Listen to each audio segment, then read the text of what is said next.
Alright, what's up everybody? We are on episode 11 of Fullmetal Alchemist Brotherhood, which is called Miracle at Rush Valley.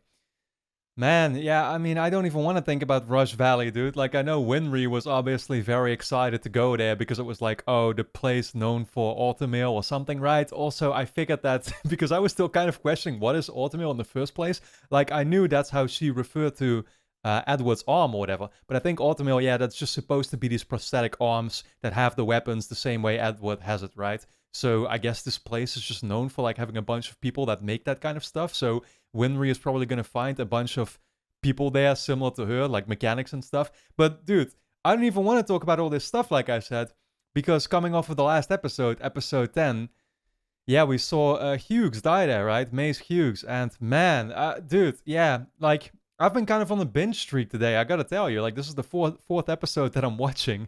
It's because I'm like super into the story at the moment. I also just really did not see his death coming, and I feel like this show, honestly, yeah, what really stands out to me about it so far is how emotionally impactful certain moments can be.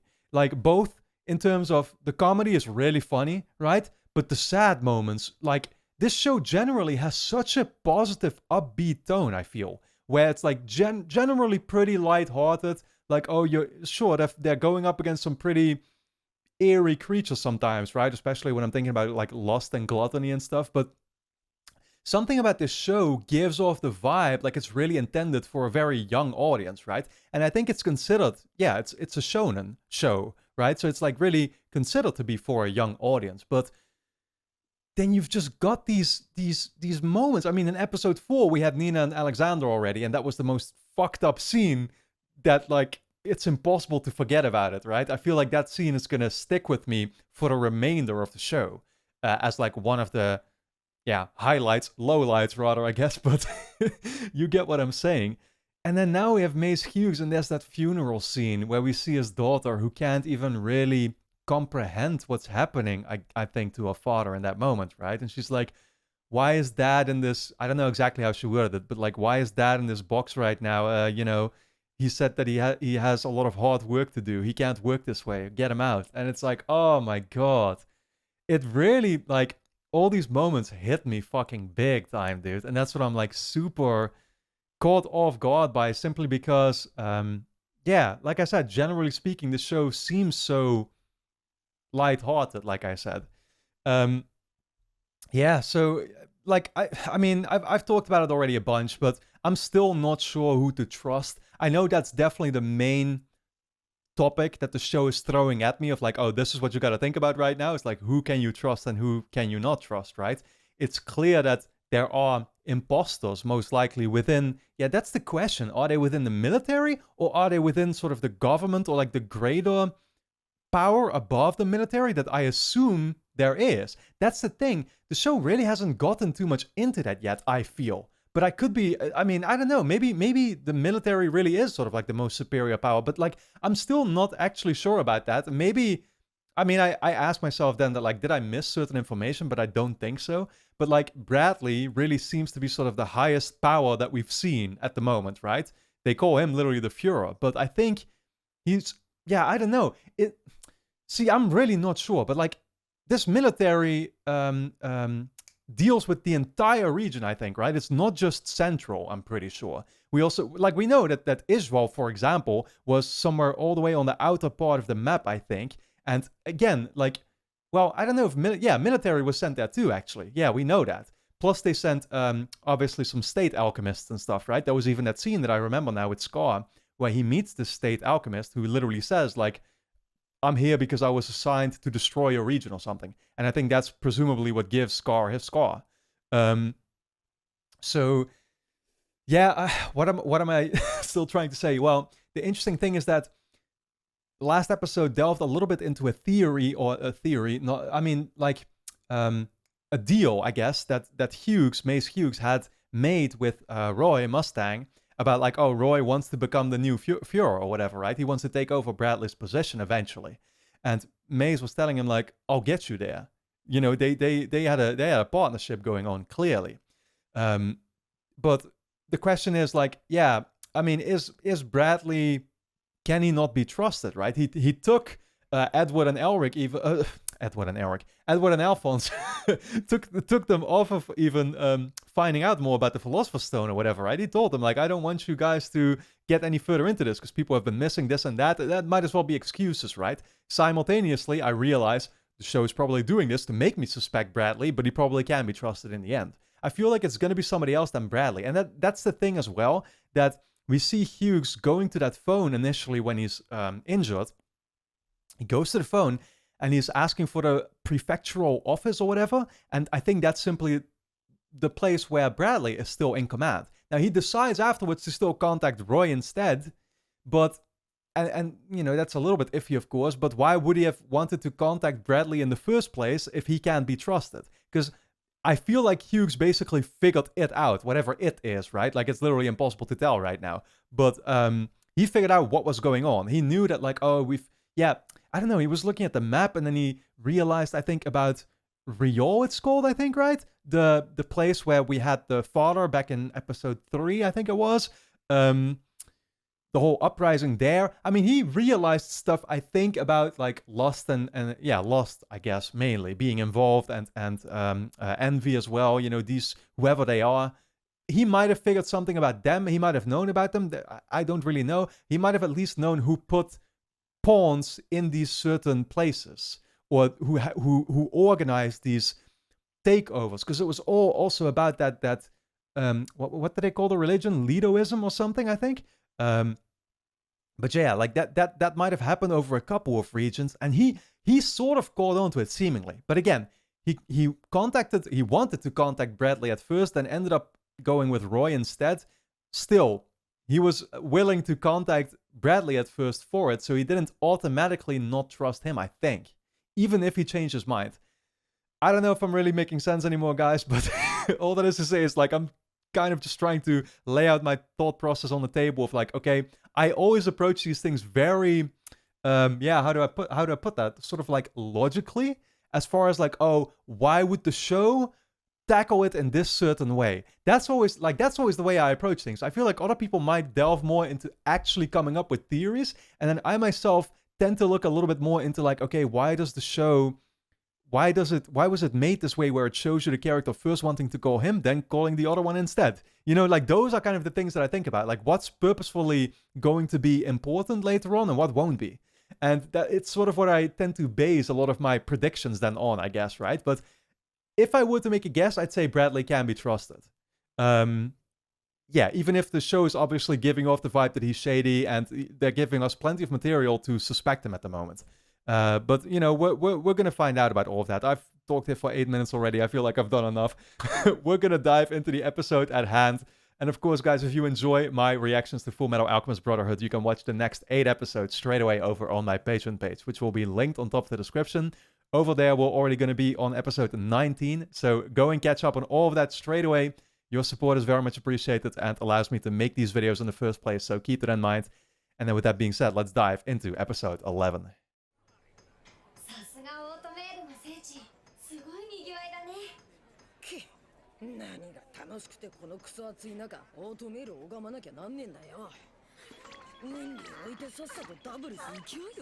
Yeah, right, because they want to go to that teacher.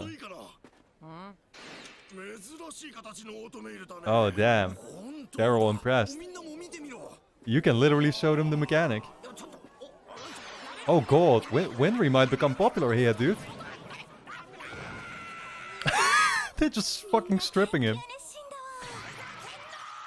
As long as you don't investigate his privates.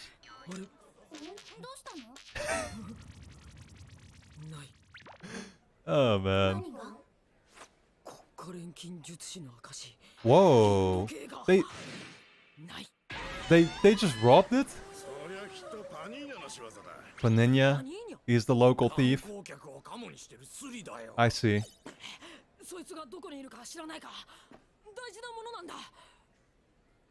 Well, if it's important, all the more reason for her to want to sell it for a big price.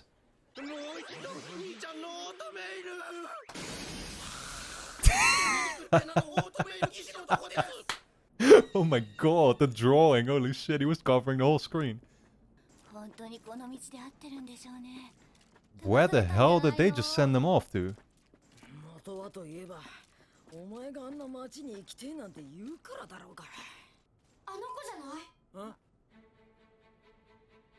On a bridge? Oh god.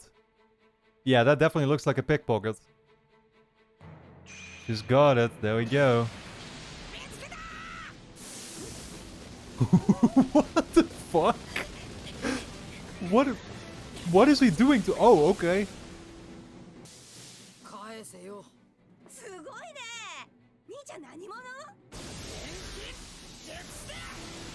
Wow, man. Yo, Edward is literally showing his most impressive powers right now against somebody that's least warranted it so far in the show. We haven't seen him do that against any of the, like, most powerful people he's faced. Actual antagonists. Wow, building a cage around her, look at that.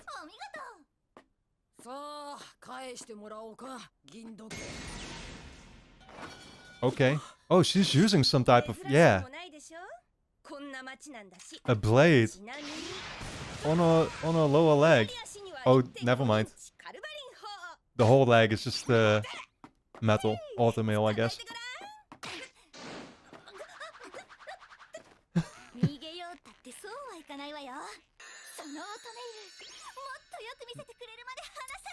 She's impressed.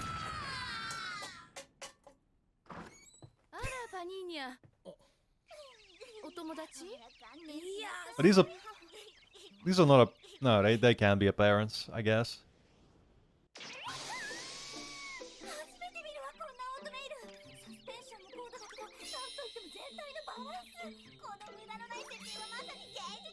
Oh my god. Completely fangirling out.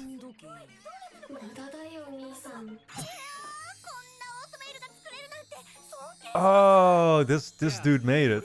Oh. Never mind. Yeah, that looks more like the person that made it.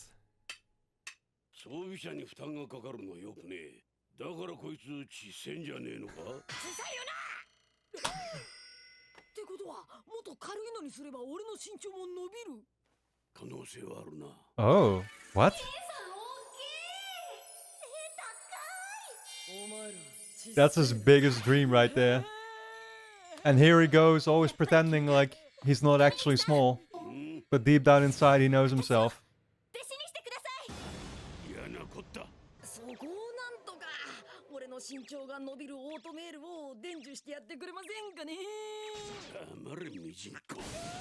What a flow, oh my god. Dude, the amount of different... I don't even know how to put it, man, but like... The way they constantly display these scenes is fucking hilarious. It's always unique.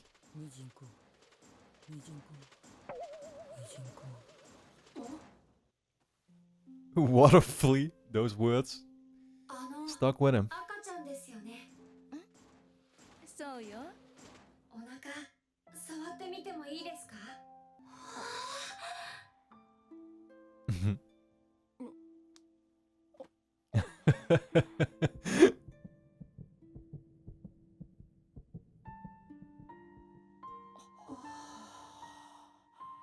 There's gonna be some deeper meaning to this scene.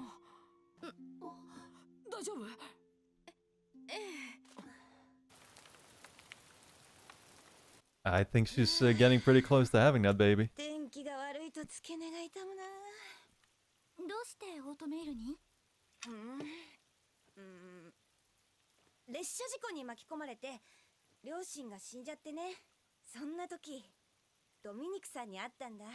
Mr. Dominic.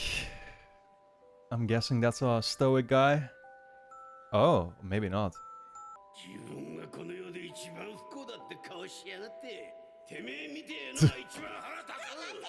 What the hell? Dude. That's abduction right there. What the fuck? You look miserable. I'm taking you with me in my white van.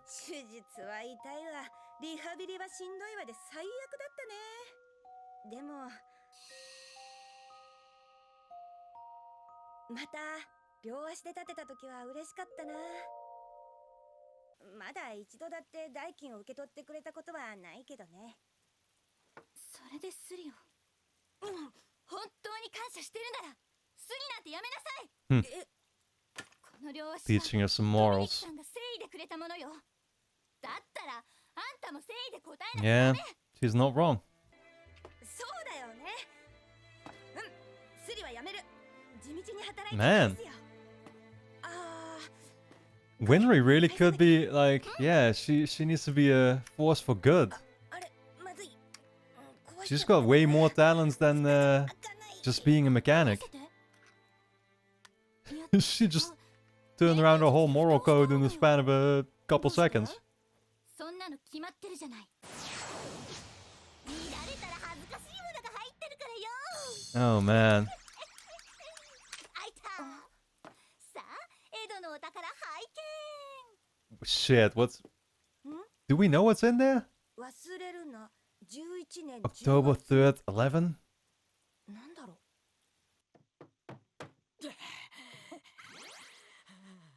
どうしたの？馬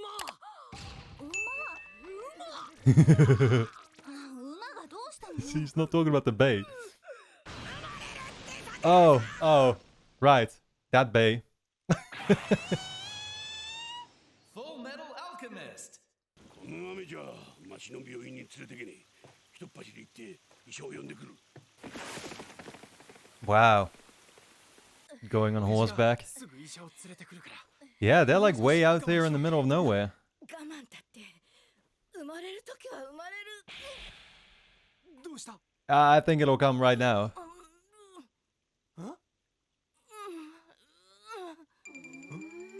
なんだって？聞こえない。 She means it's time. Yes. Oh god, what do we do? What do we do? Fucking panic.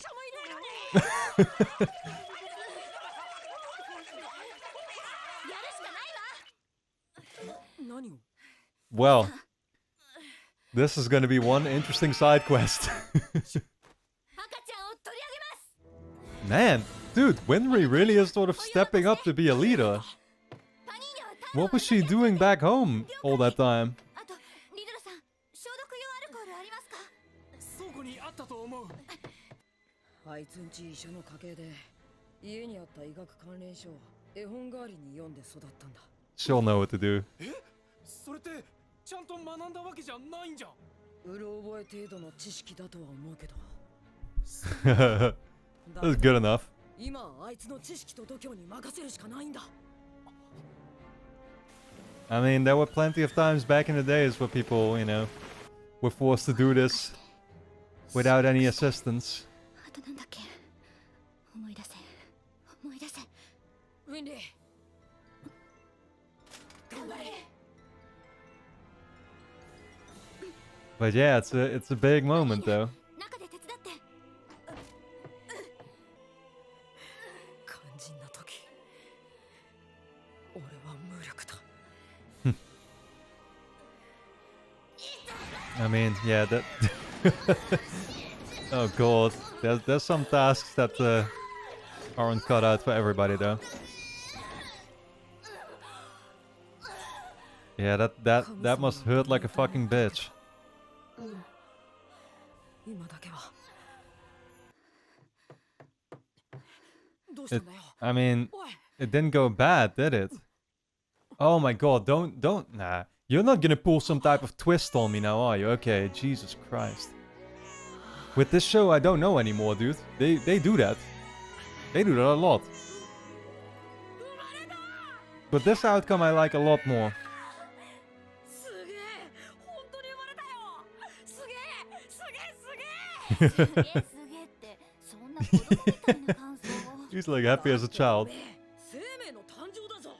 錬金術師が何百年かけて未だ成し得てない人間が人間を作るっていう。 It's a real miracle. 生命の神秘を錬金術と一緒にしないでよ。しょうがねえだろ、職業柄。 I mean, yeah, dude. But these mysteries of life, they really would sort of make you religious in a way, I feel. 人間ってすげえ。 How could you not? You know, like, yeah, I don't know. I always find it hard to imagine that something like this 生まれたし、あと俺にできることあるか。I don't know, you know, like it's even possible. とりあえず起こして。 Unable to stand up. 金時計の中身見ちゃった。 What does she know about that date? 無理やり開けたのか。 Yes. あるにも見せたことねえんだぞ。どうして？ 自分への戒めと覚悟。 Is it the day? あの日のことをそうやって形にして持ってなきゃいけないなんて。 I mean, I'm assuming it's the day of the transmutation ritual, right? なんでお前が開くんだよ。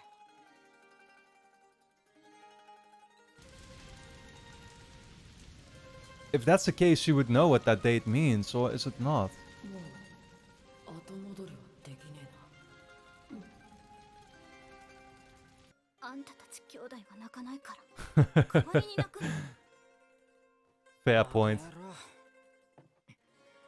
To be honest, I can see Alphonse crying.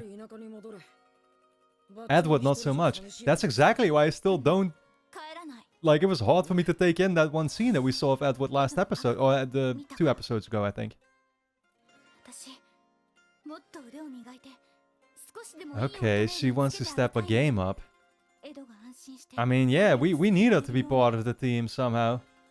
だからもう一度ドミニクさんに弟子入りを頼んでみる。あれどうしたの？なんでもない。すぐ行く。パニーニャ。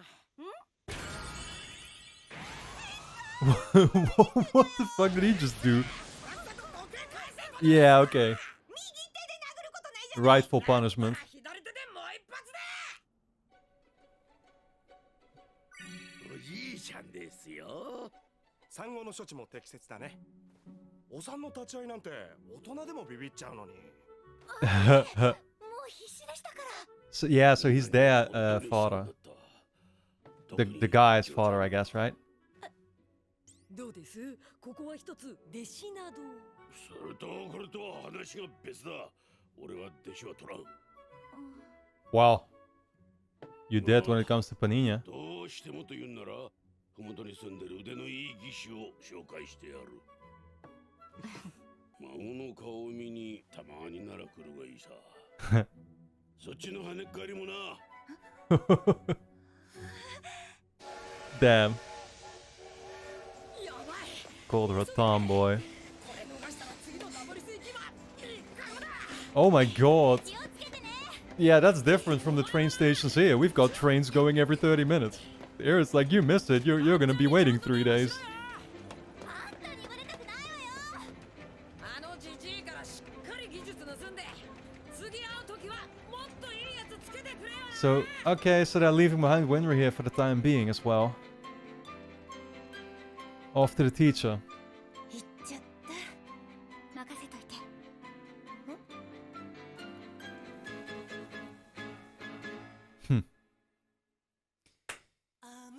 Alright guys, well, don't forget to subscribe to the channel, hit the notification bell, and the next 8 episodes are going to be available on Patreon straight away, which will be linked on top of the description, so go and check it out. Yeah, that was definitely a nice change of pace. Well, I don't know, I say nice, at the same time it's a little bit weird for me as a viewer, I think. It's like, I mean, it's understandable for the characters not being aware whatsoever what had happened to Maes Hughes yet. It's understandable for them to therefore just go about their own business, right? And just go on this little side adventure that we dealt with in this episode. But for me, it's like, I'm still processing the whole damn thing, you know what I'm saying? And so it's a little hard to just move on from that suddenly, but that's what this episode did kind of force me to do. Yeah, that being said, like I said, it was just, I mean, I don't know how important this is going to be in the grand scheme of things. I don't know how many of these characters, like Panina and stuff, are gonna actually be recurring, as well as the person that took her in. I don't really know what his name is anymore, but again, it's like I'm trying to figure out still, like, oh, is it gonna be any more importance? I'm pretty sure that the parents of the baby that was just born, like, they were just people that we're not really gonna see anymore.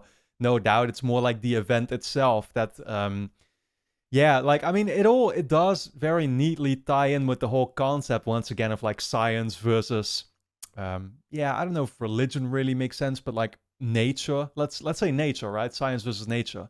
You can kind of tie nature to religion. A lot of people will do that, of course. And so I mean, I myself even do that, I feel, where like when Edward said something like that, right? He said like, oh, look, this is an actual miracle and stuff. And I even went in a moment like, yeah, it's those kinds of things that would almost make me religious. Like, or I don't know if I should really get into all of that, but I'm not necessarily religious, but I'm not like, I would never call myself an atheist either or something. You know what I mean? Like, I don't know what to believe, honestly. That's just what it comes down to at the end of the day.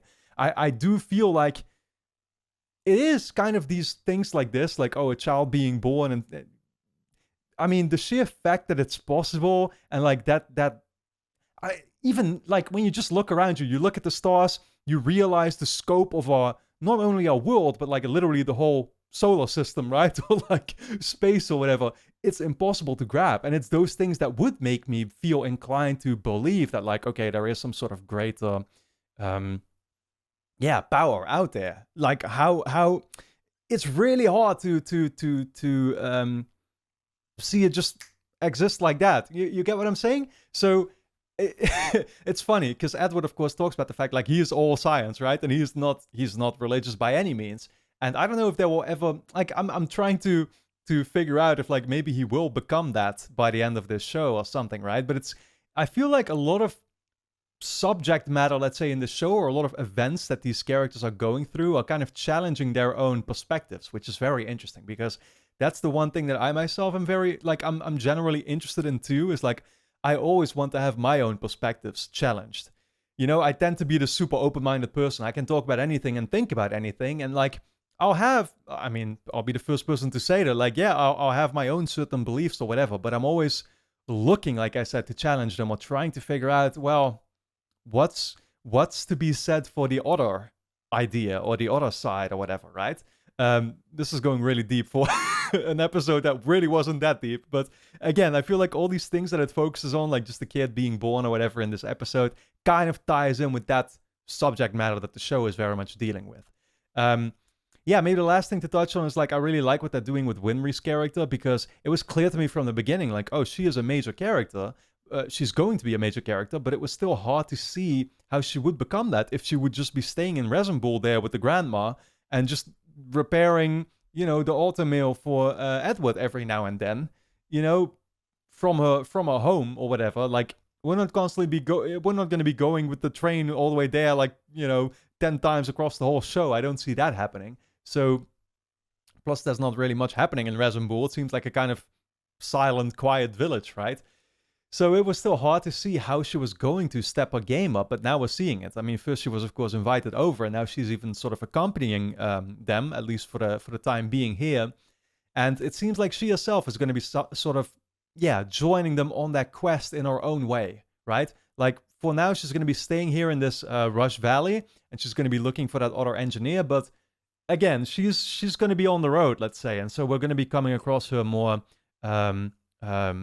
often, and I'm looking forward to that for sure. So for now, guys, I hope you all enjoyed my reaction and review to episode 11 of Fullmetal Alchemist Brotherhood. If you did, then of course you can already watch the next 8 episodes straight away over on my Patreon page, which will be linked on top of the description. Over there, we're already going to be on episode 19, so go and check it out. And then with that being said, I want to thank you all a lot for tuning in, and I look forward to seeing you back in the next episode.